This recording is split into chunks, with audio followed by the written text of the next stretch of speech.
हमें अपने धर्म से बंधा रहना चाहिए क्योंकि हमें यह हमारे पूर्वजों से मिला है। यह कथन किसी मूर्ख की ही वाणी हो सकती है। कोई समझदार व्यक्ति यह तर्क नहीं दे सकता। मनुष्य और पशु में यह अंतर है कि मनुष्य तो उन्नति कर सकता है परंतु पशु नहीं कर सकता। धर्म परिवर्तन बदलाव का ही एक रूप है। परिवर्तन ही प्रगति का दूसरा नाम है और यदि प्रगति धर्म परिवर्तन के बिना संभव नहीं है तो धर्म परिवर्तन आवश्यक है।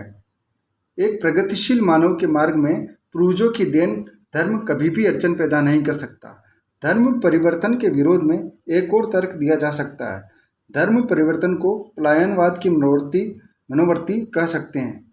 अनेक अर्धबुद्धिजीवी जो हिंदू धर्म सुधारक कार्य करने में तुले हैं, यह बड़े आश्चर्य की बात है कि वे जो अपनी ही जाति में रहना चाहते हैं, अपनी ही जाति में विहार रचना चाहते हैं और अपनी ही जाति में मरना चाहते हैं, अनेक भ्रामक नारों के बल पर लोगों को बेवकूफ़ बनाते हैं।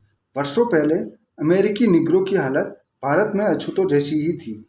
दोनों में अंतर केवल इतना है कि हबशियों की दास्ता को कानून की मनोवृत्ति स्वीकृति थी, जबकि अछूतों की दास्ता धर्म की एक उत्पत्ति है। कुछ अमेरिकी सुधारकों ने निग्रो दास मुक्ति का बीड़ा उठाया हुआ था। उन अमेरिकी गोरे समाज सुधारकों ने अपनी निजी संबंधियों के विरुद्ध सशस्त्र सैन्य लड़ाई लड़ी।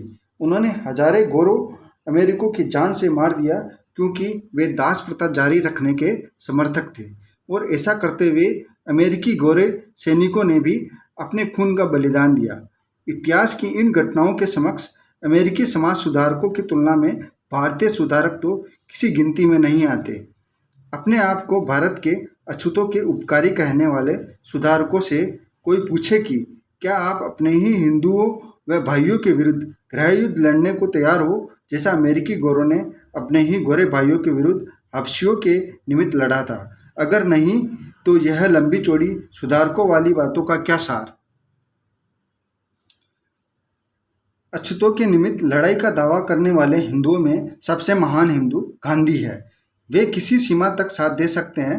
गांधी जो ब्रिटिश सरकार के विरुद्ध अहिंसात्मक आंदोलन का नेतृत्व कर रहे हैं, अछूतों के अत्याचारी हिंदुओं के विरुद्ध बोलकर हिंदुओं की भावनाओं को आहत करने को भी तैयार नहीं है। वह हिंदुओं के विरुद्ध सत्याग्रह आरंभ करना नहीं चाहते। वे हिंदुओं के विरुद्ध कानूनी लड़ाई भी लड़ना नहीं चाहते। ऐसे सुधारकों से मुझे कुछ भला होता नहीं दिखता।